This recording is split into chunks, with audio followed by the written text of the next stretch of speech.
अस्सलाम वालेकुम बच्चों, कैसे हो सारे?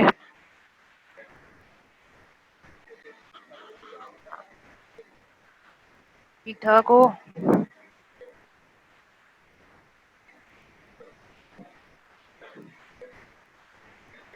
अच्छा अच्छा बच्चों, मैं ठीक हूँ, शुक्र है।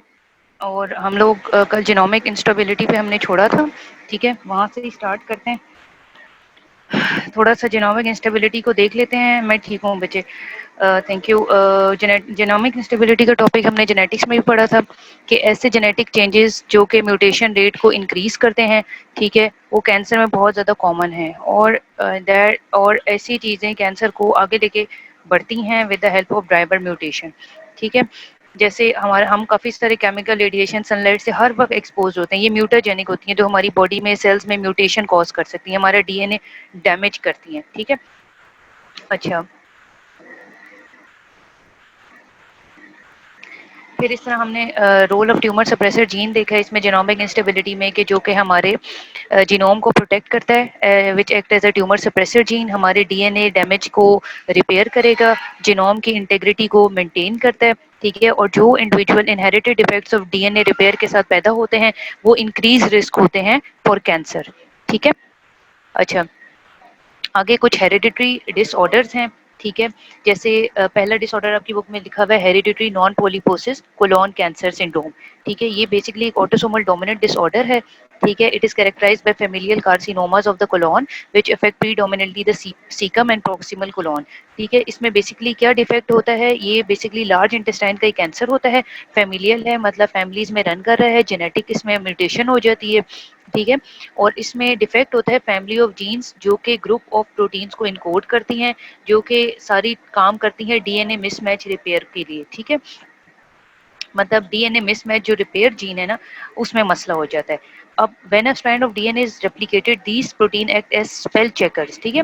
ये प्रोटीन्स नॉर्मली जब डीएनए का रिपेयर रेप्लिकेशन होती है डीएनए की नॉर्मल सेल में, तो ये प्रोटीन्स जो मिसमैच रिपेयर प्रोटीन्स होती हैं, ये स्पेल चेकर के तौर पर एक्ट करती हैं। जैसे कोई न्यूक्लियोटाइड या बेस पेयर किसी गलत जगह पे लग जाता है तो ये उसको करेक्ट कर लेती हैं, ठीक है। अब इंडिविजुअल्स जिनमें एचएनपीसीसी होता है, hereditary non polyposis colon cancer होता है, वो एक मिसमैच रिपेयर जीन की एबनॉर्मल कॉपी इनहेरिट कर लेते हैं, ठीक है। किसी जगह पे उनका लॉस ऑफ फंक्शन म्यूटेशन हो गया जिसकी वजह से वो नॉर्मल एलील नहीं कैरी कर पाए, ठीक है।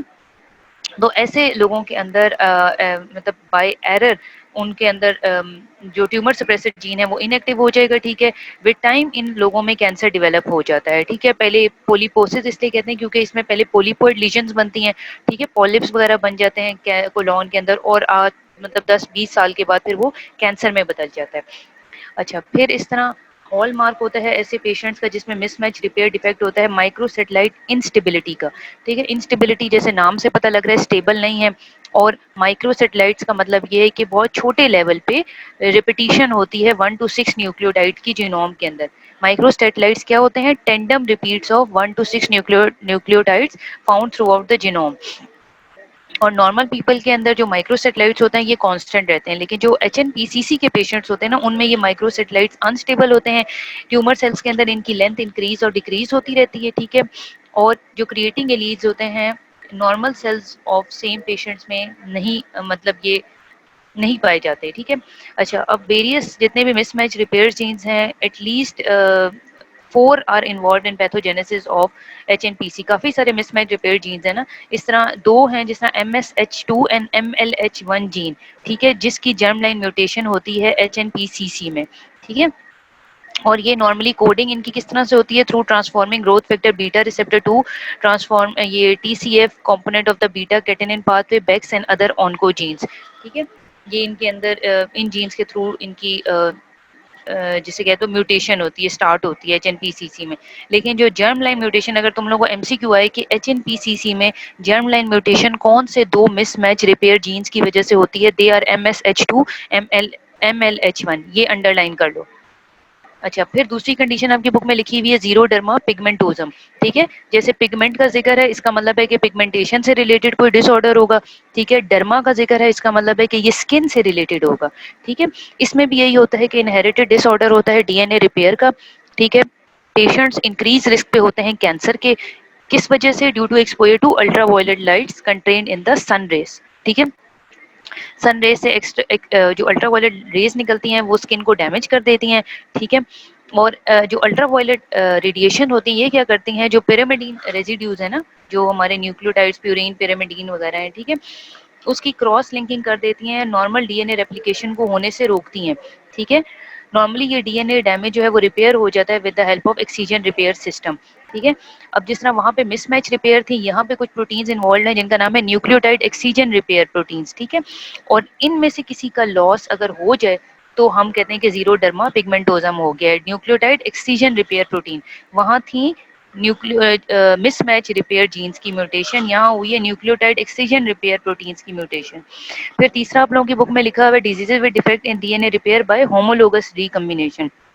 ठीक है, several rare autosomal recessive cancer ऐसे हैं that are characterised by hyper sensitivity to certain kind of DNA damaging agent such as ionising radiations वगैरह, या डीएनए क्रॉस लिंकिंग एजेंट्स हैं। ठीक है, जैसे कुछ कीमोथेरेप्यूटिक ड्रग्स वगैरह की वजह से एनीमिया हो जाते हैं, चेंजेस हो जाती हैं डीएनए में। ठीक है, ये रेयर हैं। ठीक है, इनमें इतनी ज़्यादा परेशान होने की ज़रूरत नहीं है। अगर बुक में आता है कि ऐसे डिफेक्ट्स लिखें जो कि डीएनए रिपेयर की वजह से होते हैं, ऐसे डिफेक्ट्स, ऐसी डिजीजेस जो कि डीएनए रिपेयर में डिफेक्ट्स की वजह से होती हैं with the help of homologous recombination. ठीक है, तो आप कह सकते हैं कि उनमें एक तो आयनाइजिंग रेडिएशंस की वजह से होते हैं, कोई डीएनए क्रॉस लिंकिंग एजेंट्स की वजह से होते हैं।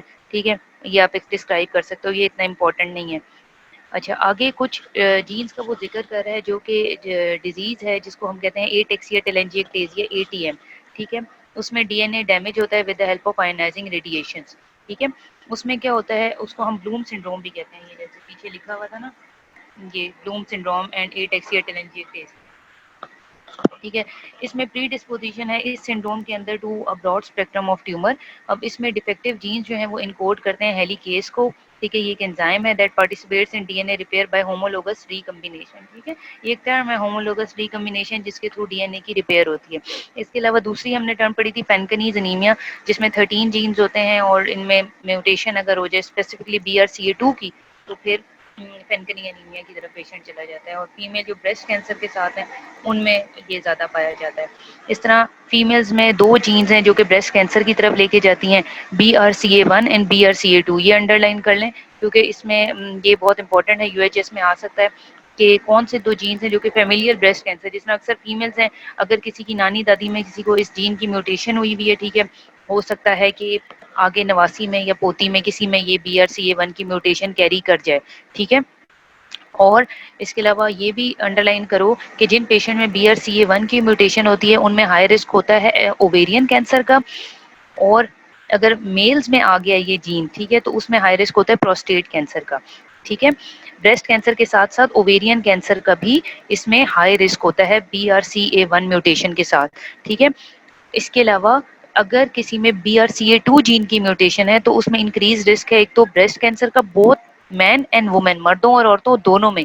इसके अलावा कैंसर ओवरी का, प्रोस्टेट का, पेनक्रियास का, बाइल डक्ट्स का, स्टमक, मेलानोसाइट्स स्किन के जो सेल हैं, एंड बी लिम्फोसाइट्स। ठीक है, सो ये MCQs इस तरह के आ सकते हैं कि BRCA1 एंड BRCA2 दोनों की म्यूटेशन से डिफरेंट टाइप ऑफ कैंसर हो रहे हैं। ब्रेस्ट तो दोनों में है ही, बी से ब्रेस्ट याद रखना है। ठीक है, BRCA1 एंड BRCA2, लेकिन ये भी साथ साथ याद रखना है कि कुछ और तरह के कैंसर भी इनके साथ साथ एग्जिस्ट कर सकते हैं। ठीक है, अच्छा, इस तरह फेनकनी एनीमिया जो प्रोटीन्स हैं या BRCA प्रोटीन है, they form a DNA damage response network whose purpose is to repair certain time of DNA damage during homologous recombination. ये वही उसी रिपेयर का बार बार बताया हुआ है। ठीक है, इस तरह उसने कहा है कि जो BRCA1 है एंड BRCA2 है, इनका लिंकेज जो है फेमिलियर ब्रेस्ट कैंसर की तरफ लेके जाता है। अब कुछ ऐसे कैंसर हैं that result from mutation resulting from cancer resulting from mutation induced by regulated genomic instability lymphoid neoplasm. A special type of DNA damage plays a central role in pathogenesis of tumors of B and T lymphocyte. ठीक है, B and T lymphocytes के जो DNAs हैं उनमें special type of special type of DNA damage होता है अगर B और T lymphocytes के ट्यूमर हों। ठीक है, adaptive immunity relies on the ability of B and T cells to diversify their antigen receptor gene. कल हमने एक डायग्राम देखी थी जिसमें टी लिम्फोसाइट आके ट्यूमर एंटीजन के साथ अटैच हो गया था, ठीक है। सो बी और टी लिम्फोसाइट्स के जो कैंसर है जिनको हम लिम्फोइड नियोप्लाज्म कहते हैं, उनमें special type of DNA damage होता है, ठीक है। जितने भी बी और टी सेल्स हैं ये एक्सप्रेस करते हैं कुछ gene products rag 1 and rag 2, वो VDG segment of combination carry करते हैं, ये कुछ सेगमेंट्स हैं, ठीक है, जीन्स के, ठीक है। तुम लोगों ने ये याद रखना है कि किस सेगमेंट के ऊपर रिकम्बिनेशन मतलब हो रही है, जो कैरी कर रहा है वी डे जी सेगमेंट होता है, वी डे जे सेगमेंट, ठीक है। इसके बाद वो कह रहा है कि after encountering the antigen mature B cells क्या करते हैं, वो स्पेशलाइज्ड एंजाइम को एक्सप्रेस करते हैं जिसका नाम है एंटीजन इंड्यूस साइटोसिन डीएमिनेज, जो कि इम्यूनोग्लोबुलिन जीन क्लास की स्विच करता है, उस रिकम्बिनेशन को सोमेटिक हाइपर म्यूटेशन कॉज करता है। और अगर इस एंटीजन रिसेप्टर जीन में या डाइवर्सिफिकेशन में एरर आ जाए तो फिर म्यूटेशंस कॉज हो जाती हैं जो कि लिम्फोइड नियोप्लाज्म की तरफ लेके जाती हैं, ठीक है। ये एंटीजन रिसेप्टर जीन यही वाला था, ठीक है, जिसको वो कह रहा है कि कुछ एंटीजन इंड्यूस साइटोसाइन डीएमिनेज जिस एंजाइम की मदद से जो चलते हैं, ठीक है।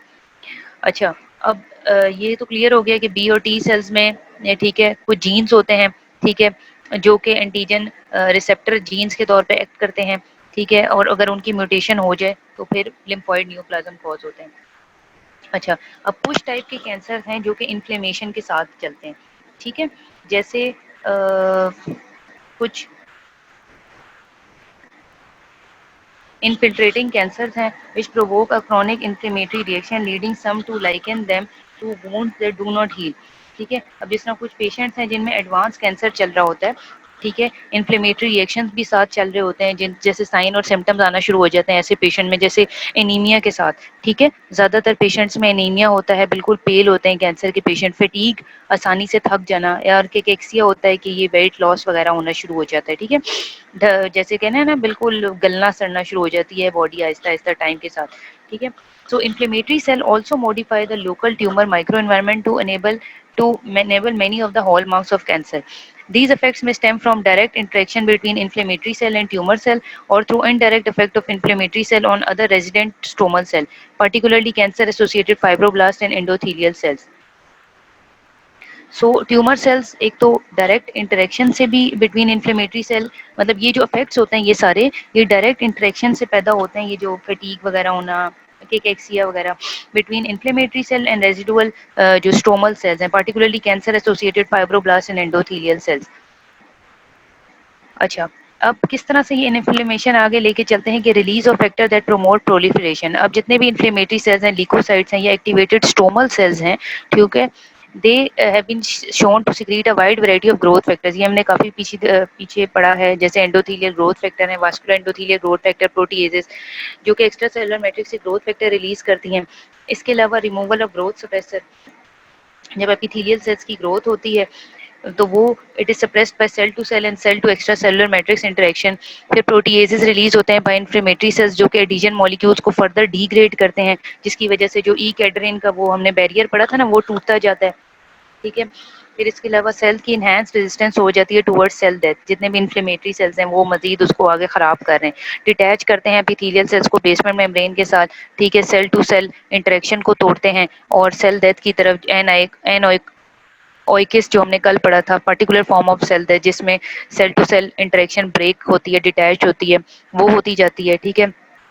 इसके अलावा कुछ ट्यूमर एसोसिएटेड मैक्रोफेजेस हैं वो प्रिवेंट करते हैं बाय, अच्छा, ये सस्पेक्ट हम करते हैं कि कोई ट्यूमर एसोसिएटेड मैक्रोफेजेस जो हैं वो इस एनओएकिस को प्रिवेंट करती है। They express adhesion molecule such as integrin जो कि डायरेक्ट फिजिकल इंटरेक्शन करते हैं ट्यूमर सेल्स के साथ।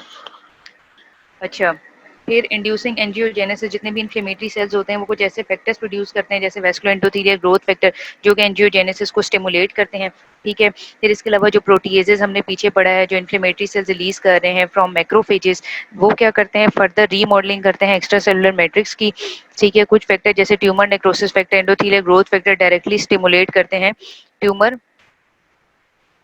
सेल मोटेलिटी को, ठीक है।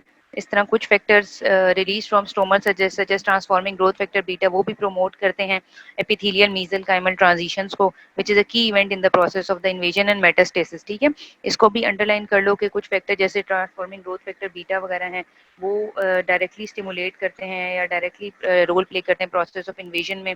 इस तरह कुछ फैक्टर हैं जैसे tumour necrosis factor, epidermal growth factor, वो डायरेक्टली स्टिमुलेट करते हैं ट्यूमर सेल मोटेलिटी को। ठीक है, ये एमसीक्यूज आप लोगों को इस तरह के आ सकते हैं।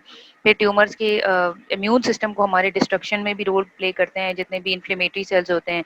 कुछ सॉल्युबल फैक्टर रिलीज होते हैं मैक्रोफेजेस से, कुछ स्ट्रोमल सेल से, जो कि immunosuppressive micro environment of tumour create करते हैं, जैसे ट्रांसफॉर्मिंग ग्रोथ फैक्टर बीटा। और इसके अलावा कुछ फैक्टर्स हैं जो कि फेवर करते हैं इम्यूनोसप्रेसिव टी रेगुलेटरी सेल्स को।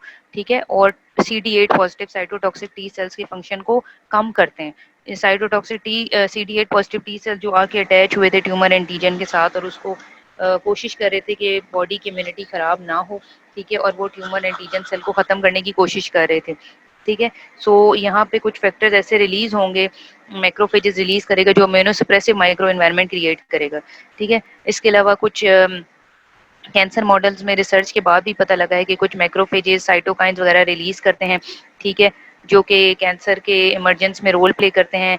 ठीक है, एंजियोजेनेसिस करते हैं, कोलेजन डिपोजिशन करते हैं, ये सब इन्वेजिव कैंसर्स में ऑब्जर्व किए गए हैं।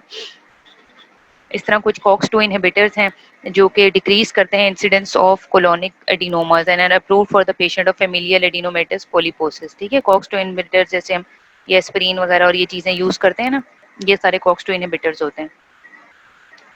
अच्छा, आगे बच्चों, dysregulation of cancer associated gene जब होती है, डैमेज जब होता है, ऐसा जेनेटिक डैमेज जो कि ऑन्कोजीन्स को एक्टिवेट करे या ट्यूमर सप्रेसर जीन को इनएक्टिवेट करे।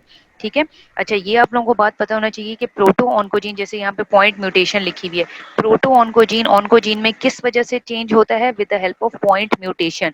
जब भी प्रोटो ऑन्कोजीन, पहले प्रोटो बनता है ना, ठीक है, जो प्रोटो जो जिसमें समझो प्री मेलिग्नेंट जो चेंजेस होती हैं वो प्रोटो ऑन्कोजीन में हो चुकी होती हैं, और जो मेलिग्नेंट चेंजेस होती हैं वो ऑन्कोजीन लेके चल रहा होता है। ठीक है, सो प्रोटो ऑन्कोजीन को ऑन्कोजीन में किस वजह से चेंज हो गया? With the help of point mutation. जब पॉइंट म्यूटेशन होंगी तब प्रोटो ऑन्कोजीन में चेंज हो जाता है। ठीक है, और इसके अलावा कुछ सेगमेंट्स ऑफ क्रोमोसोम होते हैं, उनमें रूटीन कैरियोटाइपिंग डिटेक्ट हो जाती है। ठीक है, इस तरह कुछ क्रोमोसोमल एबनॉर्मलिटीज हैं which are highly associated with particular neoplasm. ठीक है, क्रोमोसोमल चेंजेस हम देखते हैं जो कि कैंसर की तरफ लेके जाती हैं। ठीक है, और जैसे ल्यूकीमियाज हैं, कुछ लिम्फोमास वगैरह हैं, उनमें रिकरेंट क्रोमोसोमल एबनॉर्मलिटीज होती हैं स्पेसिफिक। इस तरह चेंजेस क्रोमोसोम के नंबर में, जिसे हम एनोप्लॉइडी कहते हैं, ठीक है, वो भी कैंसर की प्रोग्रेशन में रोल प्ले करती है। कुछ ऐसे टाइप्स ऑफ केसेस हैं जिनमें टीलोमेयर्स, हमने टीलोमेरेज पीछे एंजाइम भी पढ़ा था, ठीक है, जो कि कैंसर इसमें रोल प्ले कर रहा था, शॉर्टनिंग ऑफ क्रोमोसोम कर रहा था। ठीक है, लॉस ऑफ टीलोमेयर्स का मतलब है कि अर्ली इवेंट होगा इन द प्रोसेस ऑफ ट्रांसफॉर्मेशन। ठीक है, इस तरह कुछ हिस्टोरिकली क्रोमोसोमल चेंजेस कैंसर में आइडेंटिफाई हुई हैं थ्रू कैरियोटाइपिंग। ठीक है, through morphological identification of metaphase chromosome. इसके अलावा कुछ कैंसर कैरियोटाइपिंग, कैंसर से कैरियोटाइप्स रिकंस्ट्रक्ट हो जाते हैं लैब्स में। ठीक है, और आके बुक में आप लोगों के कुछ जीन्स का बताया हुआ है, जैसे फर्स्टली किस तरह से ये होता है क्रोमोसोमल चेंजेस ट्यूमर के अंदर। Genes in the vicinity of recurrent chromosomal break points are very likely to be either oncogenes और ट्यूमर सप्रेसर जीन। ठीक है, मतलब या तो रिकरेंट क्रोमोसोमल ब्रेक पॉइंट्स हों या फिर डिलीशंस हों आइदर ऑन्कोजीन्स की और ट्यूमर सप्रेसर जीन्स की।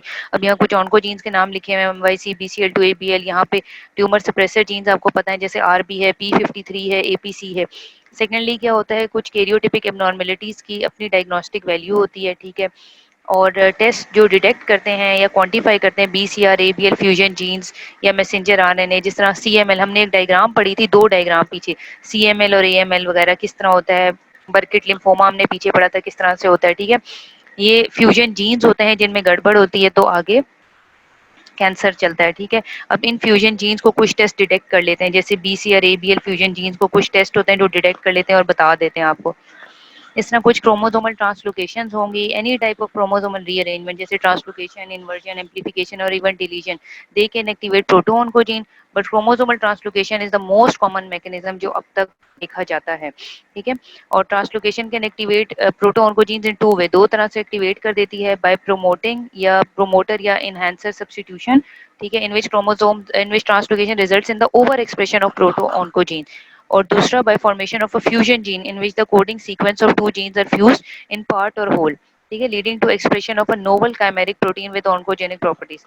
पहला किस तरह, या तो प्रोमोटर की सब्स्टिट्यूशन की वजह से होगा, प्रोटो ऑन्कोजीन ओवर एक्सप्रेस होगा ज्यादा से ज्यादा, या फिर एक फ्यूजन जीन बन जाएगा दो जीन के बीच में, ठीक है, जो कि उसका पार्ट होगा या पूरा भी हो सकता है, और वो एक नया काइमेरिक प्रोटीन बना देगी जिसके अंदर ऑन्कोजेनिक प्रॉपर्टीज होंगी, ठीक है। अब ये कुछ बुक में आप लोगों के सिलेक्टेड ऑन्कोजीन्स दिए हुए क्रिएटेड बाय ट्रांसलोकेशन, और साथ मेलिग्नेंसी का बताया हुआ है, ये अफेक्टेड जीन है, जिस तरह BCR ABL, ठीक है, ये ना याद ना भी रखो तो अफेक्टेड जीन का नाम पता होना चाहिए, BCR ABL अफेक्टेड जीन है, इसमें ट्रांसलोकेशन किस लेवल पे होगी 922, ये ना भी याद रखो, ठीक है, सिर्फ 922 याद रखो। और कैंसर कौन सा होगा, CML क्रॉनिक माइलोजीनस ल्यूकीमिया।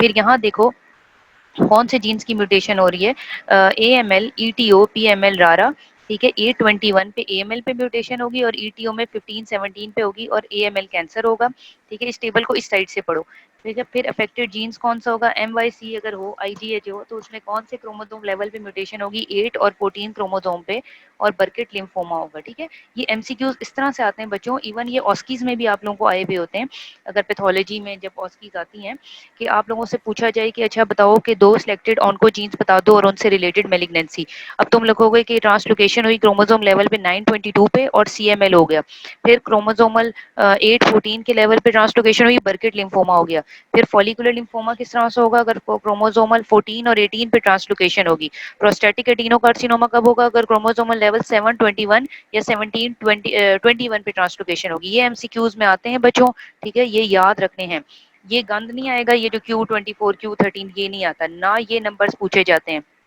लेकिन जीन का नाम जैसे ABL है, BCR है, AML है, ये याद रख लो, और कॉमनली CML पूछा जाता है एग्जाम में, बर्केट लिम्फोमा बहुत पूछा जाता है, फॉलिकुलर लिम्फोमा बहुत ज्यादा पूछा जाता है, ये तीन फॉलिकुलर, बर्केट, CML, ये बहुत कॉमनली पेपर में बच्चे पूछे जाते हैं, ठीक है।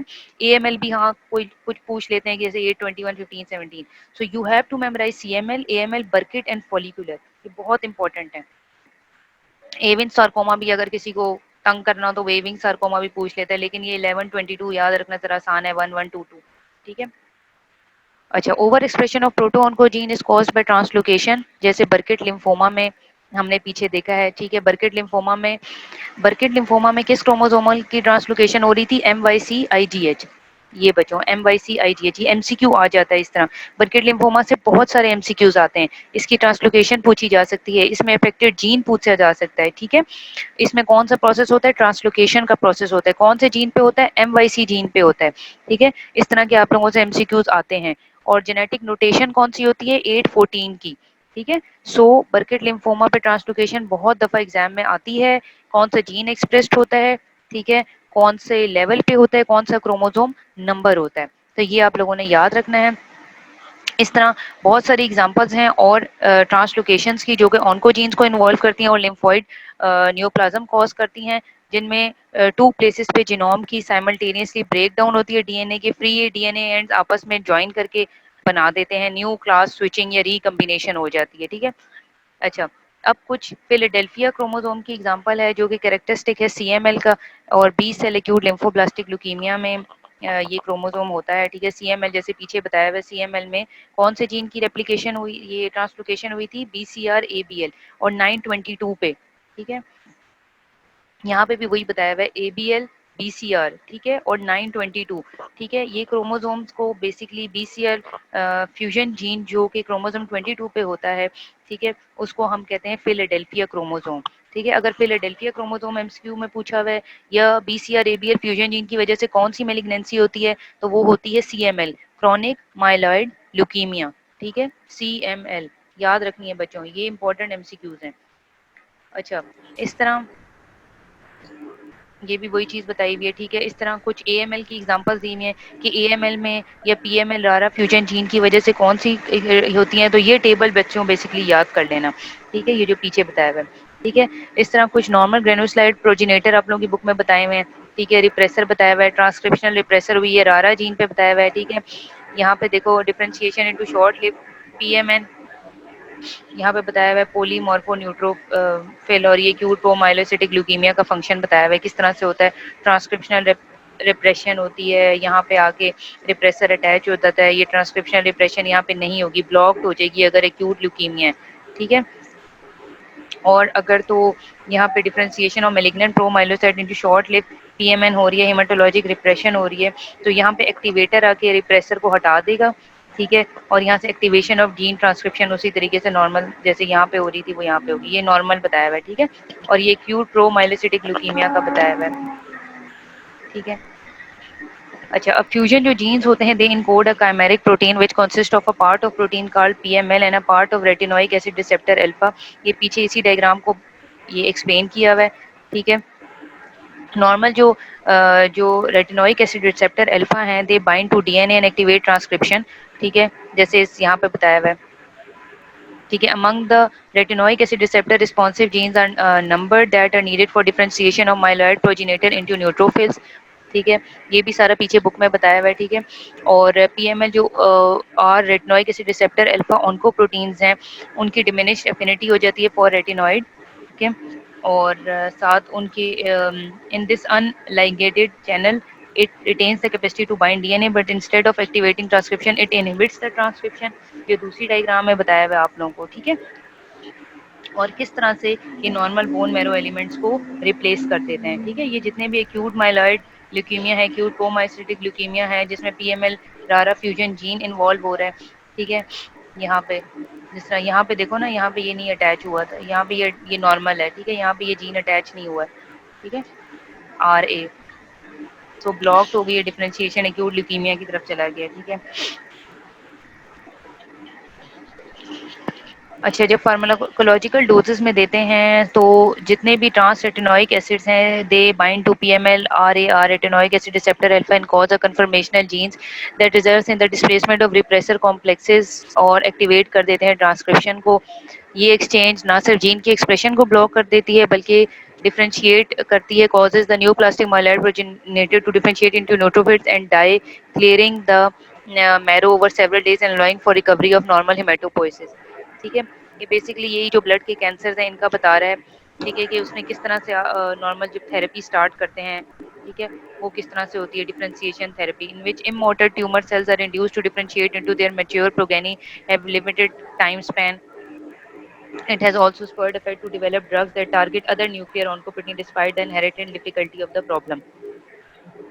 अच्छा, अब कुछ क्रोमोसोमल डिलीशंस हैं, ठीक है, उनकी वजह से क्रोमो जिसे हमने पीछे ये पढ़ा था ना ट्रांसक्रिप्शन ट्रांसलोकेशन, ठीक है। अब हम क्रोमोसोम के लेवल पे पढ़े ना, अब डिलीशन देख रहे हैं हम लोग कि डिलीशन में क्या होगा। Chromosomal deletion are another very prevalent structure abnormality in tumour cells. Deletion of specific region of chromosome is associated with loss of particular tumour suppressor gene. Chromosome का एक स्पेसिफिक डिलीशन अगर एक क्रोमोसोम की हो गई है, जैसे एग्जांपल उसने दिया हुआ है site of RB gene, retinoblastoma gene, ठीक है, जो बच्चों की आंख का कैंसर है, उसमें किस डिलीशन होती है क्रोमोसोम की 13q14 और डिलीशन होती है किस ट्यूमर सप्रेसर जीन की VHL, ठीक है, उसकी ट्यूमर सप्रेसर जीन की डिलीशन होती है। आरबी जीन की 13q14 क्रोमोसोम की डिलीशन होती है रेटिनोब्लास्टोमा में, और रीनल सेल जो किडनी के कैंसर है ना उनमें VHL ट्यूमर सप्रेसर जीन की डिलीशन होती है। अच्छा, एमसीक्यू में अगर आप लोगों को आए कि रेटिनोब्लास्टोमा में, ठीक है, जो आंख का कैंसर है उसमें किस जीन की म्यूटेशन होती है, उसमें आरबी जीन की सॉरी डिलीशन होती है आरबी जीन्स की, ठीक है। और जो रीनल सेल कार्सिनोमा है उसमें कौन से ट्यूमर सप्रेसर जीन की डिलीशन होती है, VHL ट्यूमर सप्रेसर जीन की, ठीक है। बच्चों एक सेकंड।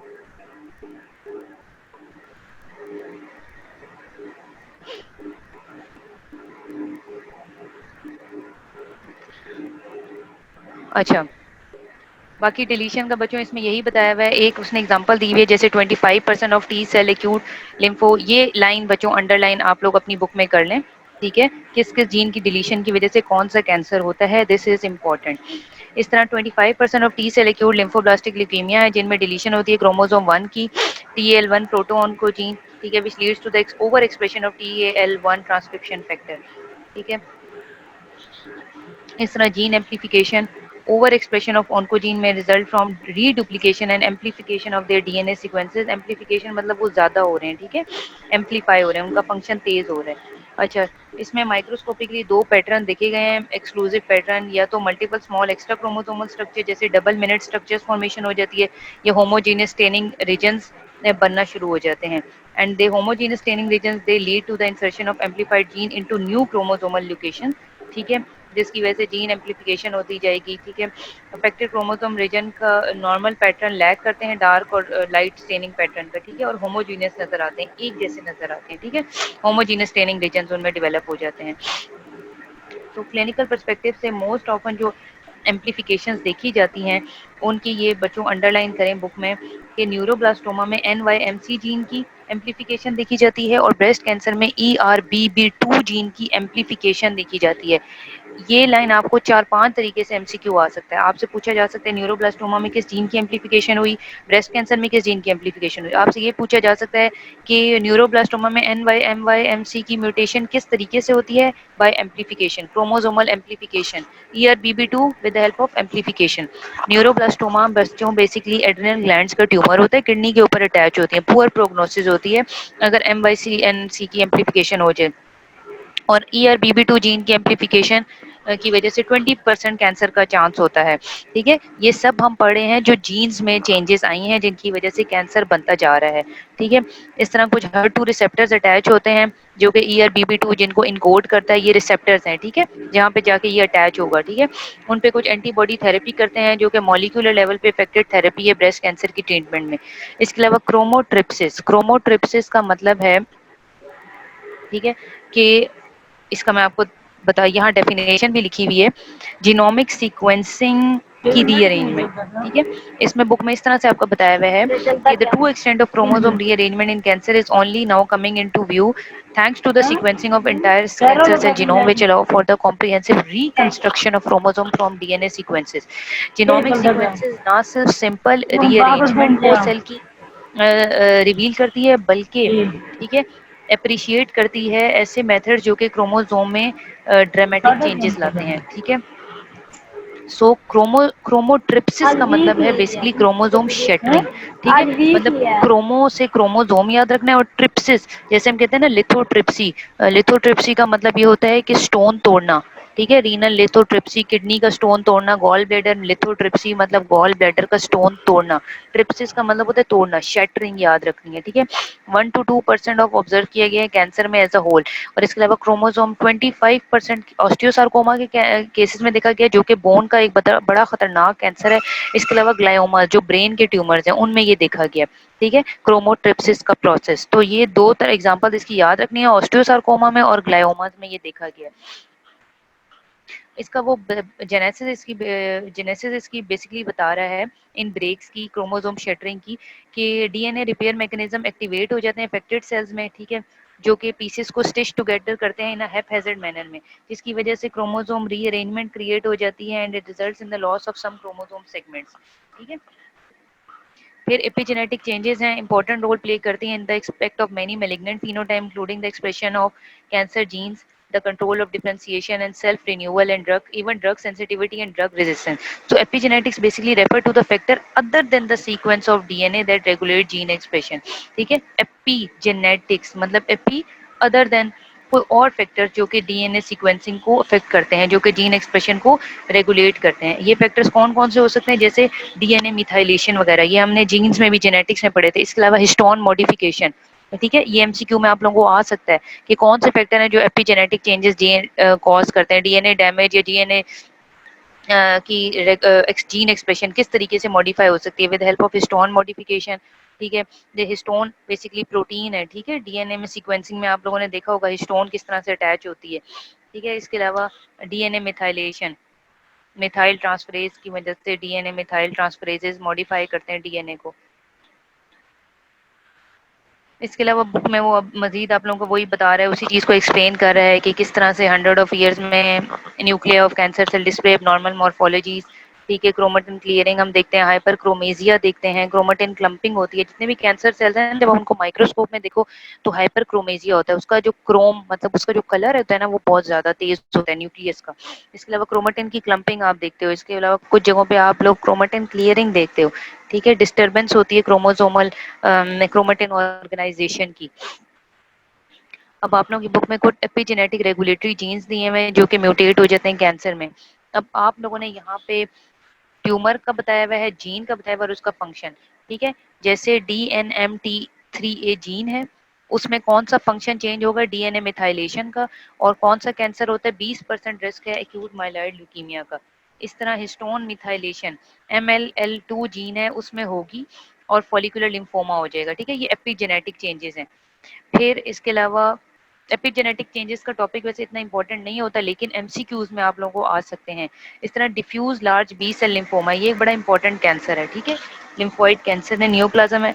40% कैंसर होता है due to histone acetylation in the gene CRE। यहाँ पे जीन इंपॉर्टेंट नहीं है, यहाँ से आपको जीन का फंक्शन पूछ सकते हैं कि उस जीन में ऐसा क्या चेंज हुआ कि इतना परसेंट कैंसर आ गया। अगर तुम लोग फॉलिकुलर लिम्फोमा को देखो तो 90% फ्रीक्वेंसी है फॉलिकुलर लिम्फोमा की due to epigenetic changes of histone methylation, ठीक है।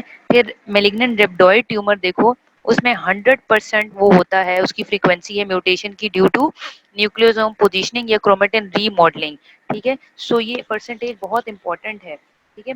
अब बच्चों में, इन्फेंट्स में एक्यूट ल्यूकीमिया जो ब्लड का कैंसर है 90% it is due to histone methylation, ठीक है। Histone methylation in respect of epigenetic regulatory gene modification.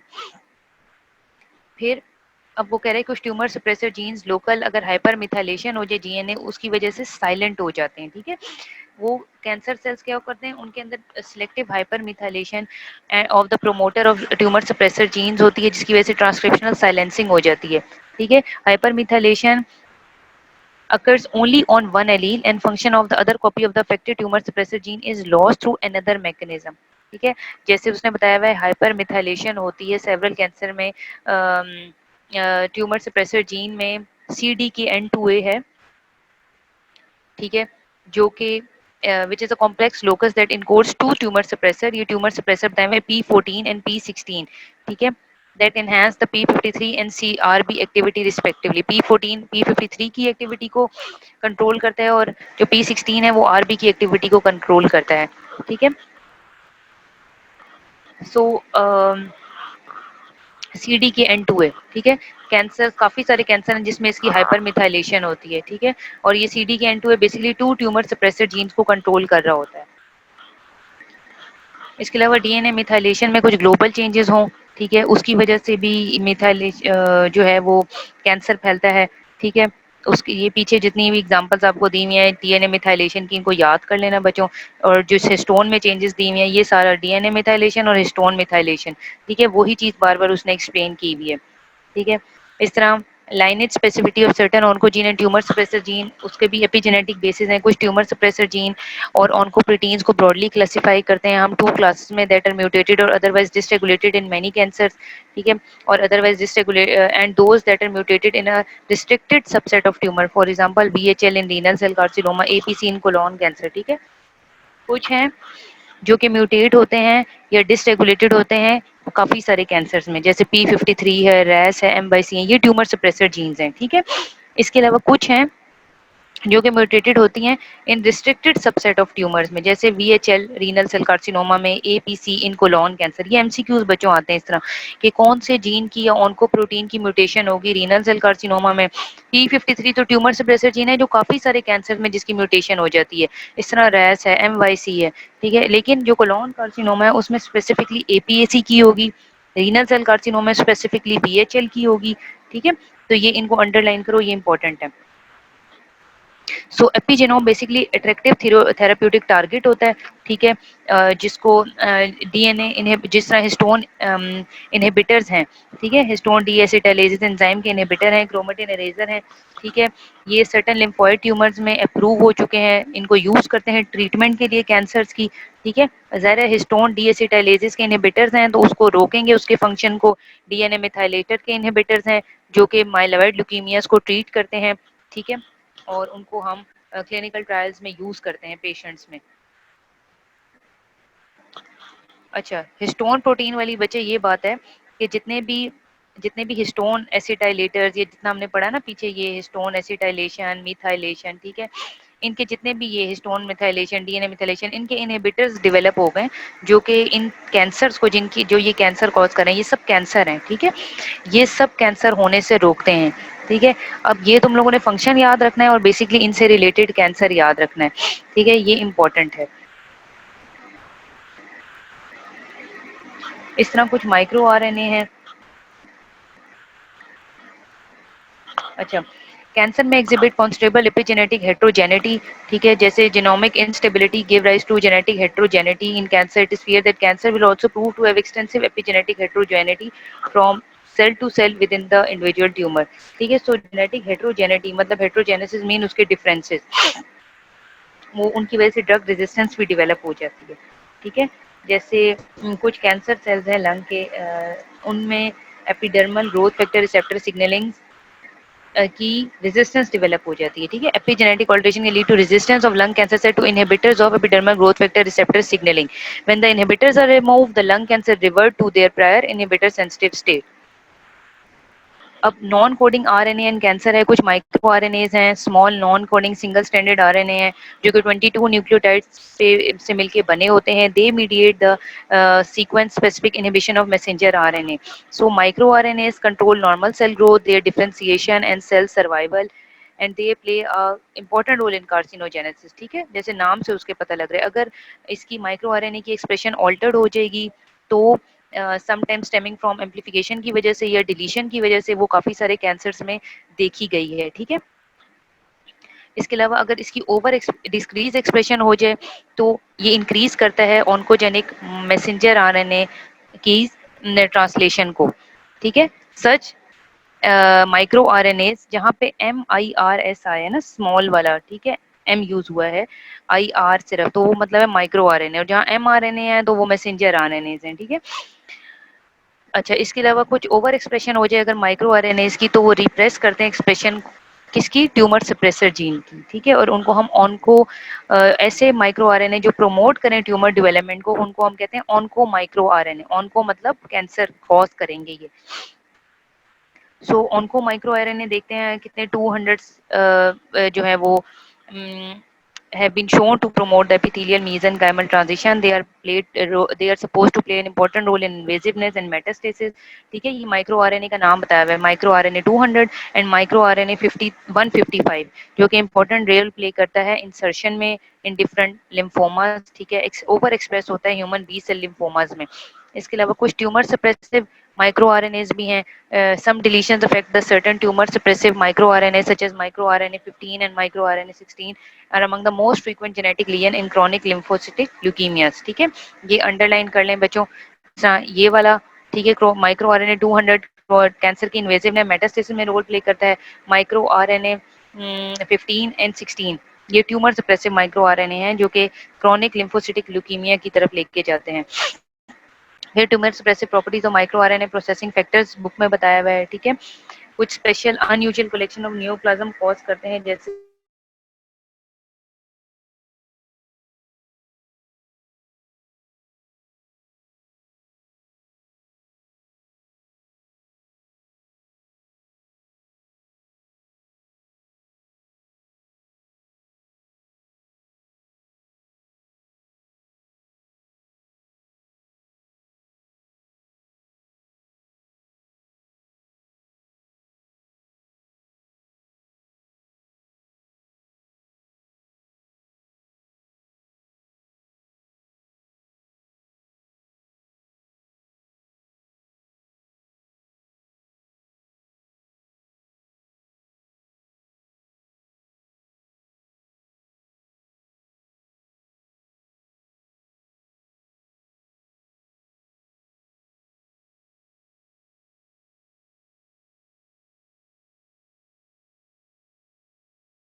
Disconnect हो गया था बच्चों।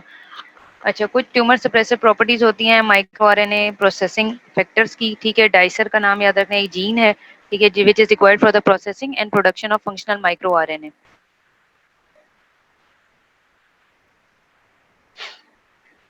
So involvement of the microRNA is likely the proverbial tip of the iceberg with respect to the role of non-coding RNA in cancer।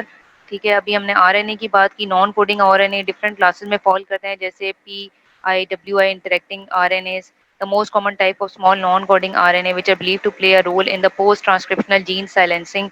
ठीक है, इनका ये नाम याद रखना है बच्चों, ठीक है। ये PIRNAs, ठीक है, जो कि एक रोल प्ले करते हैं पोस्ट ट्रांसक्रिप्शनल जीन साइलेंसिंग में। इसके अलावा SNORNAs which are important in the maturation of ribosomal RNA and assembly of ribosome. And इसके अलावा link RNAs, intervening non coding RNA, जो कि रेगुलेट करते हैं एक्टिविटी क्रोमेटिन की। आ रही है आवाज? हेलो।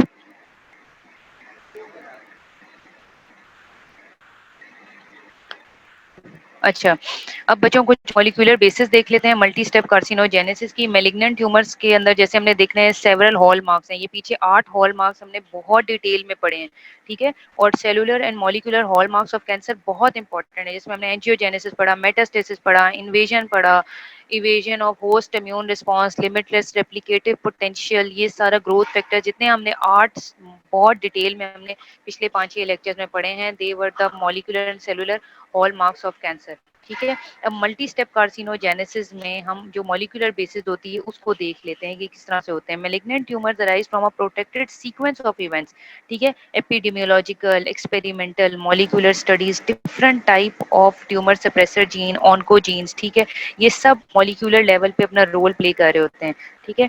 इस तरह जीनोम वाइड सीक्वेंसिंग कैंसर की वो रोल प्ले करती है। इस तरह आप एक्सपोज हो certain chronic expose to certain cancer, जैसे सिगरेट स्मोकिंग, अगर एक पेशेंट सिगरेट स्मोकर है वो लंग कैंसर से बहुत ज्यादा ही is prone towards lung cancer, ठीक है। So multi step carcinogenesis. अच्छा, अब डायरेक्ट एक क्वेश्चन अराइज होता है कि how many mutation does it take to establish a fully malignant mutation, मतलब कितनी म्यूटेशंस चाहिए कि एक कैंसर बन जाए, ठीक है। जैसे अब वो कह रहा है कि एक नॉर्मल ह्यूमन एपिथेलियल सेल है, ठीक है, it can be transformed by the following combination of event. जैसे सबसे पहले क्या होती है, एक्टिवेशन ऑफ RAS हुई, ठीक है, फिर इनएक्टिवेशन ऑफ RB हुई, फिर इनएक्टिवेशन ऑफ P53 हुई, इनएक्टिवेशन ऑफ PP2 हुई, ये सब ट्यूमर सप्रेसर जीन्स थे जो हमने पीछे पढ़े हैं, ठीक है। फिर कॉन्स्टिट्यूटिव एक्सप्रेशन ऑफ टीलोमेरेज हुई। टीलोमेरेज याद रखना है बच्चों, इंपॉर्टेंट एंजाइम है, मैलिग्नेंसी में रोल प्ले करता है, ठीक है। Cell bearing all of these alteration are immortal and produce invasive fully malignant growth। ये डिफरेंट स्टेप्स ऑफ इवेंट्स हमने पीछे देखे कि किस तरह से RAS की एक्टिवेशन हुई, RB, P53, PP2A, ये इसने एक और ट्यूमर सप्रेसिव फॉस्फेटेज का जिक्र कर दिया है। इसके अलावा टीलोमेरेज की एक्टिवेशन एक्सप्रेशन, ठीक है। Unlike in the laboratory, these events presumably never occur simultaneously during the natural development of human cancer, but instead occur in a stepwise fashion, ठीक है। एक क्लासिक एग्जांपल उसने दी हुई है कोलोन कैंसर की, ठीक है। कोलोन एपिथेलियल हाइपरप्लेजिया होता है, ठीक है। सबसे पहले क्या होता है, एडिनोमास बनते हैं, ठीक है। एडिनोमा ने जिसमें मैंने बताया ना, एडिनो जहाँ एडी कवर्ड है इट मींस ग्लैंड, ठीक है। एडिनोमास बिनाइन होते हैं, फिर अल्टीमेटली कुछ अरसे के बाद वो बड़े होते जाते हैं, अगर आप उनको ट्रीट ना करें तो वो एडिनो कार्सिनोमा बन जाते हैं, ठीक है। सो ये स्टेप वाइज फैशन में चलता है, ठीक है। प्री कैंसरस लीजन्स पहले डेवलप होती हैं और म्यूटेशंस होने के बाद वो कैंसर में बदल जाती हैं, जैसे एडिनोमा बना और अगर वो अनट्रीटेड जाए तो एडिनो कार्सिनोमा में चेंज हो जाता है, ठीक है। ये आप लोगों की बुक में एग्जांपल दी हुई है, ठीक है, जिसमें एडिनो कोलोन कैंसर में मैंने बताया, आप लोगों को बताया ना कि कोलोरेक्टल कैंसर में APC की म्यूटेशन हुई, ठीक है। इस तरह अगर स्पेसिफिकली कोलोन कैंसर है तो उसमें CEA कार्सिनो एम्ब्रियोनिक एंटीजन की म्यूटेशन होती है। अब यहाँ पे एक नॉर्मल कोलोन देखो, उसमें म्यूकोजा सब म्यूकोजा मस्कुलरस दिखाई हुई है, म्यूकोजा एट रिस्क है, ठीक है। अपेरेंटली माइक्रोस्कोपिकली इसमें कोई चेंज नहीं नजर आ रहा, लेकिन इधर जर्म लाइन इनहेरिटेड या सोमेटिक वाइड म्यूटेशन हो गई है ट्यूमर सप्रेसर जीन की। फर्स्ट हिट, पहला जहाँ पे प्रोसेस स्टार्ट हुआ है, APC की पे म्यूटेशन हुई 5q21 क्रोमोसोम लेवल पे। अगला स्टेप देखो, मिथाइलेशन एबनॉर्मेलिटीज होना स्टार्ट हो गई, ठीक है। इनएक्टिवेशन हो गई नॉर्मल एलील्स की। सेकंड हिट हुई APC पे बीटा कैटेनिन पाथवे में। फिर देखो उसमें एपिथेलियम में म्यूकोजा के अंदर चेंजेस आना शुरू हो गई, ये ब्लू हो गई है, ठीक है। अब एडिनोमा बन गया, ये पॉलिप सा बन गया, ठीक है। इसमें क्या हुआ, प्रोटो ऑन्कोजीन की म्यूटेशन, यहाँ मिथाइलेशन हुई थी, अब प्रोटो ऑन्कोजीन की म्यूटेशन हुई, पहले प्रोटो की होगी फिर ऑन्कोजीन की होगी, यहाँ पे देखो KRAS प्रोटोऑन्कोजीन की म्यूटेशन हो गई, ये एडिनोमा बन गया। फिर वाइल्ड टाइप TP53, ठीक है, यहाँ पे म्यूटेशन हुई, ऑन्कोजीन इंड्यूस सेनेसेंस गया, ठीक है, ये यहीं पे रुक गया, ठीक है, स्टॉप हो गया। और जब कार्सिनोमा बनेगा, यहाँ पे ट्यूमर सप्रेसर जीन ने अपना रोल प्ले कर दिया। P53 याद है ट्यूमर सप्रेसर जीन था, इसने रोक दिया आगे, भाई ये प्रोसेस यहीं रुक गया। अब यहाँ क्या हुआ, homozygous loss of additional cancer suppressor gene, यहाँ पे इन सब का लॉस होगा, P53 का LOH का लॉस हो गया, तो कैंसर बन जाएगा। एडिशनल म्यूटेशन आती जाएंगी, क्रोमोसोमल ऑल्ट्रेशन आती जाएगी, टीलोमरेज मैनी अदर जीन्स, और कैंसर बन जाएगा, ठीक है। जब P53 ने अपना काम किया तो वो वहीं रुक गया, ये बिनाइन है, ठीक है, इधर बचत हो जाती है, बंदा नुकसान नहीं उठाता, ये इसको रिमूव कर दें तो कैंसर में नहीं बदलेगा। लेकिन अगर उसको ट्रीट नहीं करेंगे और एडिशनल चेंजेस होती जाएंगी तो यहाँ कैंसर बनता जाएगा, कार्सिनोमा होता जाएगा, ठीक है। So according to this scheme, inactivation of the ABC tumor suppressor gene first occur, followed by the activation of RAS and loss of chromosome T53 on gene locus 18q, ठीक है, ये सब प्रोसेस स्टेप बाय स्टेप चलते जाते हैं। अब कुछ carcinogenic agents और उनके सेलुलर इंटरेक्शंस देख लेते हैं बच्चों। आपकी बुक में एक टेबल दिया हुआ है जिसमें मेजर केमिकल कार्सिनोजेंस का जिक्र है। कार्सिनोजेंस ऐसी चीजें होती हैं जो कैंसर कॉज करती हैं, ठीक है, इन्वायरमेंटल में हमारे पाई जाती हैं, ठीक है। जैसे हमने ऑक्यूपेशनल पीछे डिसऑर्डर पढ़े थे ना, कि ऑक्यूपेशन जहाँ हम काम करते हैं, हम वहाँ एक्सपोज हैं किस चीज से। अब एक पेशेंट है, ठीक है, वो एनिलीन डाई के साथ रेगुलरली एक्सपोज है, ठीक है, वो ऐसी इंडस्ट्री में काम कर रहा है, पेंटिंग इंडस्ट्री में, जहाँ पे एनिलीन डाई से वो एक्सपोज है, रबर इंडस्ट्री में, तो वहां पे क्या होगा, उसको ब्लैडर कैंसर होने का बहुत ज्यादा चांस है। इस तरह एक पेशेंट है, ठीक है, वो बेंजीन से बहुत ज्यादा एक्सपोज है, स्मोक से बहुत ज्यादा एक्सपोज है, उसमें लंग कैंसर ब्रोंकोजेनिक कार्सिनोमा होने का बहुत चांस होगा। इस तरह अब हम कुछ पढ़ेंगे कार्सिनोजेंस, वो कौन से केमिकल्स हैं जो कैंसर कॉज कर रहे हैं, ठीक है। कुछ डायरेक्ट एक्टिंग कार्सिनोजेंस होते हैं, ठीक है, और कुछ इनडायरेक्ट एक्टिंग कार्सिनोजेंस होते हैं। पहले हम डायरेक्ट एक्टिंग, जैसे नाम से पता लग रहा है, उनको किसी मेटाबॉलिक एक्टिवेशन की जरूरत नहीं होती। और कुछ ऐसे कार्सिनोजन है जो इनडायरेक्ट हैं, जिनको पहले किसी चीज में मेटाबॉलिक एक्टिवेट होंगे और फिर उसके बाद वो बॉडी को नुकसान पहुंचाएंगे, ठीक है। इनमें कुछ एल्काइलेटिंग एजेंट है, कुछ एसाइलेटिंग एजेंट्स हैं। इनके बच्चों नाम याद रखने होंगे आप लोगों ने, जैसे बीटा प्रोपियोन है, लेक्टोन है, डाइमिथाइल सल्फेट है, डाइऑक्सीब्यूटेन है, ये सब केमिस्ट्री आ गई है, ठीक है। इस तरह कुछ प्रो कार्सिनोजेंस हैं या इनडायरेक्ट एक्टिंग एजेंट्स हैं दैट रिक्वायर मेटाबॉलिक एक्टिवेशन, जैसे पॉलीसाइक्लिक हाइड्रोकार्बन हैं, ये पहले केमिस्ट्री में भी पढ़े होंगे एफएससी में, जैसे बेंजेंथ्रासीन है, बेंजोपायरीन है, डाइबेंजेंथ्रासीन है। इसके अलावा एरोमेटिक अमीन्स हैं, एमाइड्स हैं, कुछ एजोडाइड्स हैं, जैसे बेंजिडीन है, नेफ्थाइलमीन है, ठीक है। इस तरह कुछ नेचुरल प्लांट्स हैं, जैसे एफ्लाटॉक्सिन B1 है, डिशियोफ्लुविन है, ठीक है, बीटल नट्स हैं, कुछ अदर हैं जैसे नाइट्रोसमीन है, एमाइड्स हैं, विनाइल क्लोराइड, इंसेक्टिसाइड्स हैं। ये सब कार्सिनोजेंस हैं जो कैंसर कॉज करते हैं। सो कार्सिनोजन जेनेसिस एक मल्टी स्टेप प्रोसेस होता है, ठीक है। और ये ये एक स्टेप बाय फैशन में चलता है। पहले इनिशिएशन होती है कैंसर की, फिर प्रोग्रेशन होती है, प्रमोशन होती है, ठीक है। अब उन्होंने एक इनिशिएशन प्रमोशन सीक्वेंस दिखाया हुआ है आपकी बुक में, एक माउस के ऊपर एक्सपेरिमेंट किया, ठीक है। फिर उन्होंने इनिशिएशन और प्रमोशन के फेजेस आपको सिखाए हुए कि कैसे कैंसर स्टार्ट होगा, इनिशिएट होगा, और कैसे प्रमोशन उसकी आगे होगी, ठीक है। इन्होंने ग्रुप्स कुछ शो किए हुए हैं। अब जिस तरह ग्रुप 1 देखो, उन्होंने ग्रुप 1 में यहाँ पे एक्स, ठीक है, कोई ट्यूमर नहीं आया, ठीक है। अब यहाँ पे एक्स का मतलब है application of initiator, polycyclic hydrocarbon, कोई कार्सिनोजन से उसको एक्सपोज किया, माउस को, चूहे को, ठीक है। यहाँ पे ये उल्टी तिकोन बनी हुई है ग्रीन कलर की, इसका मतलब है कोई प्रोमोटर उसके साथ लगाया हुआ है, क्रोटोन ऑयल, मजीद उसको तेज करने के लिए, उस कार्सिनोजेनेसिस के प्रोसेस को तेज करने के लिए। अब यहाँ ग्रुप 2 जब इनिशिएटर लगाया अकेला, कोई कैंसर नहीं हुआ, नो ट्यूमर। ग्रुप 2 वालों को उन्होंने इनिशिएटर भी लगाया, प्रोमोटर भी लगाया, क्या हो गया, ट्यूमर आ गया, ठीक है, लेकिन साथ साथ, ठीक है। अब ग्रुप 3 में उन्होंने इनिशिएटर लगाया, फिर बड़ा लंबा गैप आ गया, और यहाँ पे उन्होंने प्रोमोटर लगाया, फिर ट्यूमर आ गया, ठीक है। मतलब दोनों चीजें साथ एक्ट कर रही थी, पहले इनिशिएटर फिर प्रोमोटर, चाहे गैप आ गया लेकिन ट्यूमर फिर भी पैदा हुआ। अब ग्रुप 4 में उन्होंने देखो, पहले प्रोमोटर लगा दिया, फिर इनिशिएटर, कोई ट्यूमर नहीं आया, ठीक है। ग्रुप 5 में सिर्फ प्रोमोटर लगाया तो कोई ट्यूमर नहीं आया। ये टाइम लैप्स दिखाया हुआ है वक्त के साथ। तो इससे ये बात जाहिर हो रही है बच्चों की, जब तक इनिशिएटर नहीं लगेगा प्रोमोटर के साथ, तब तक कैंसर नहीं बनेगा, ठीक है। इन दोनों सीक्वेंस प्रोसेसेस स्टेप वाइज चलते हैं। ये नहीं होगा कि खाली इनिशिएटर लग जाए तो कैंसर होगा, और ये भी नहीं होगा कि खाली प्रोमोटर लग जाए और फिर बाद में इनिशिएटर है। पहले इनिशिएटर अटैच होगा, एप्लीकेशन होगी उसकी, फिर उसके बाद प्रोमोटर की एप्लीकेशन होगी तो कैंसर आगे चलता है। So initiation results from exposure of cell to a sufficient dose of carcinogenic agent, जो कि इनिशिएटेड सेल को ऑल्टर करेगा, make it potentially capable of giving rise to a tumour. Initiation causes permanent DNA damage. बच्चों ये MCQ आ सकता है तुम लोगों को, यूएचएस में भी, तुम लोगों के अपने एग्जाम में भी, इट इज इंपॉर्टेंट एमसीक्यू कि इनिशिएशन जो है वो परमानेंट डीएनए डैमेज कॉज कर देती है, which is called mutation. It is therefore a rapid and reversible irreversible process and has a memory. ठीक है, जब इनिशिएशन हो गई इसका मतलब है कि डीएनए को डैमेज हो गया, बेशक कैंसर नहीं बना लेकिन डीएनए को कुछ डैमेज हो जाता है। प्रोमोटर क्या करता है, ये ट्यूमर को इंड्यूस करता है to arise from initiated cell, but they are non tumorigenic by themself. लेकिन जो प्रोमोटर्स होते हैं वो खुद खुद वो नॉन ट्यूमरोजेनिक हैं, लेकिन जब वो इनिशिएटर के साथ मिल जाते हैं तो वो कैंसर को बनाते हैं। So concept of initiation and promotion आप लोगों को बहुत ज्यादा क्लियर होना चाहिए कि all initiating chemical carcinogens are highly elective electrophile, electron deficient atom होते हैं that can react with nucleophilic electron rich sites in the cell. और इनके टारगेट्स क्या होते हैं कार्सिनोजेंस के, their targets are DNA, RNA and protein, and in some cases these interaction causes cell death. सबसे ज्यादा जो मसला होता है जहाँ पे टारगेट्स इनका होता है वो सबसे मोस्ट इंपॉर्टेंटली है डीएनए। ठीक है, initiation obviously inflicts non-lethal damage to DNA that cannot be repaired. So DNA lesions अगर एक दफा हो जाए तो वो रिपेयर नहीं होती, डॉटर सेल को पास ऑन होती जाएंगी। ठीक है, इस वजह से हम जो डीएनए डैमेज है उसको हम म्यूटेशन हमेशा लेबल करते हैं। अब डायरेक्ट एक्टिंग और इनडायरेक्ट एक्टिंग आप लोगों की बुक में कुछ उसने बताए हुए बच्चों, सॉरी काफी हम आगे चले गए।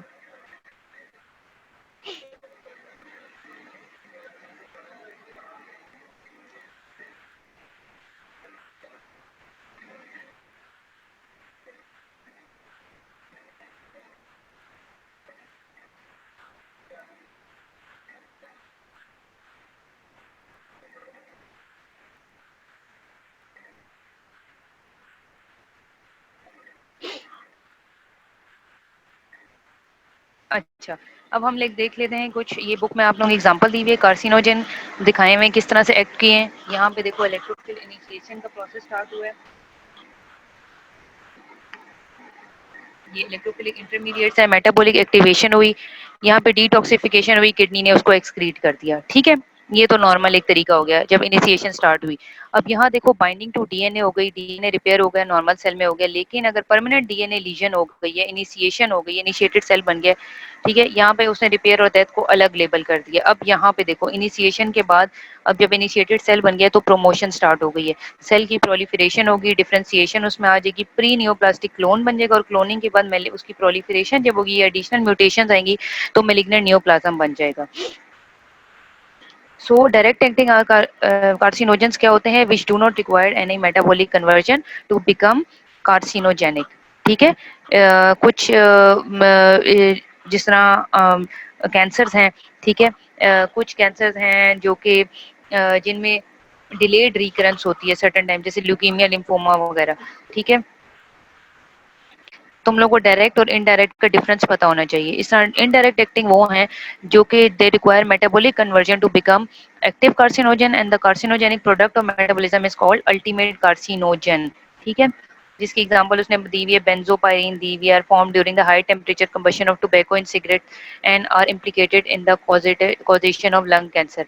ठीक है, सो बेंजोपायरीन का पता होना चाहिए, इसको अंडरलाइन कर लो कि ये लंग कैंसर कॉज करता है। इस तरह पॉलीसाइक्लिक हाइड्रोकार्बन्स, ठीक है, जो स्मोक मीट और फिश वगैरह में पाए जाते हैं, एनिमल फैट से रिलीज होते हैं। सो हाइड्रोकार्बन्स भी इंपॉर्टेंट रोल प्ले करते हैं डीएनए डैमेज में। इस तरह कुछ एरोमेटिक अमीन्स हैं, डाइज हैं, ठीक है, वाइडली यूज होते हैं एनालिन डाइज वगैरह इंडस्ट्रीज में। ठीक है, जितने भी एनालिन डाइज होते हैं बच्चों, ये ब्लैडर कैंसर करते हैं, मसाने का कैंसर कॉज करते हैं। So most chemical carcinogen require metabolic activation for active conversion into ultimate carcinogen. अच्छा, और ये most of the carcinogen are metabolized by cytochrome P450 enzyme system. ठीक है, ये एंजाइम सिस्टम का नाम याद कर लेना, साइटोक्रोम P450 एंजाइम सिस्टम है। इस तरह कुछ ये वही चीज़ें बार-बार उसने बताई हुई है, कुछ मेटाबॉलिक एंजाइम है जिनको एक्टिवेशन चाहिए होती है। इस तरह कुछ स्मोकर्स हैं वो किससे एक्सपोज़ होते हैं, ये सब पीछे टेबल में दिया हुआ है, आगे भी दिया हुआ है, ठीक है? किस तरह से कौन से चीज़ से कौन-सा ह्यूमन किस तरह से एक्सपोज़ है, ठीक है? अब मॉलिक्यूलर टारगेट्स क्या हैं केमिकल कार्सिनोजेनेस की, ऑब्वियसली सबका टारगेट डीएनए है, ठीक है? और सबने डीएनए पे जाके एक्ट करना होता है। सो म्यूटेशन जितनी भी होती हैं कार्सिनोजेंस पे वो एक रैंडम फैशन में होती हैं, ठीक है? केमिकल स्ट्रक्चर जो होता है वो डीएनए का खराब होता है, उसकी डीएनए सीक्वेंसिंग को अफेक्ट करता है, बेस पेयरिंग को अफेक्ट करता है, ठीक है? जैसे एफ्लाटॉक्सिन बी1 है, उसकी वजह से कौन सा कैंसर होगा? हिपेटोसेलुलर कार्सिनोमा, लिवर का कैंसर, ठीक है? एफ्लाटॉक्सिन जो है वो कहाँ पाई जाती है? बेसिकली एक फंगस है एस्परगिलस, ठीक है? उसके अंदर पाई जाती है और एस्परगिलस ग्रो करता है स्टोर्ड ग्रेन्स, गंदम वगैरह या नट्स वगैरह जो स्टोर होते हैं ना, उनके अंदर पाया जाता है, ठीक है? सो एफ्लाटॉक्सिन बी1 जो है वो हेपेटोसेलुलर कार्सिनोमा कॉज करता है और म्यूटेशन होती है स्पेसिफिक ट्यूमर सप्रेसर जीन में, TP53 में, गुआनिन साइटोसिन में म्यूटेशन हुई, CT में कन्वर्ट हो गया, कन्वर्जन हो जाती है, ठीक है? सो एफ्लाटॉक्सिन आप लोगों को पता होना चाहिए कि हेपेटोसेलुलर कार्सिनोमा कॉज करता है, ठीक है? इस तरह आप लोगों को लंग एसोसिएटेड कैंसर का लंग कैंसर का पता होना चाहिए कि 10 फोल्ड इंक्रीज रिस्क है कैंसर का in smokers as compare to non smoker. अच्छा, और स्मोकिंग पैसिव स्मोकिंग का पता है? पैसिव स्मोकिंग क्या होती है? पैसिव स्मोकिंग के मतलब एक बंदा स्मोक कर रहा है और उसका धुआं आपके आ रहा है तो आप पैसिव स्मोकर हैं, ठीक है? इनडायरेक्टली आप भी स्मोक लेके जा रहे हैं,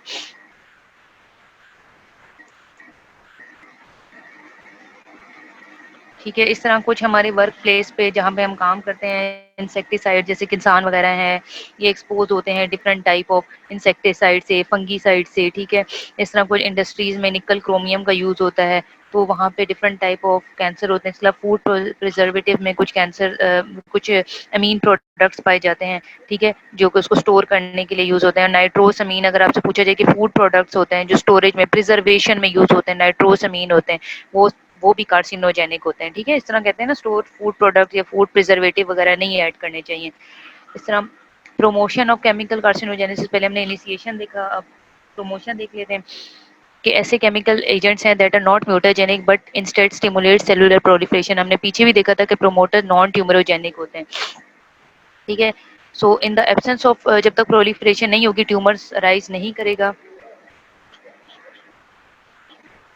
ठीक है? सो प्रोमोटर और इनिशिएटर दोनों का होना बहुत ज़्यादा ज़रूरी है in order for the cancer to flourish, ठीक है?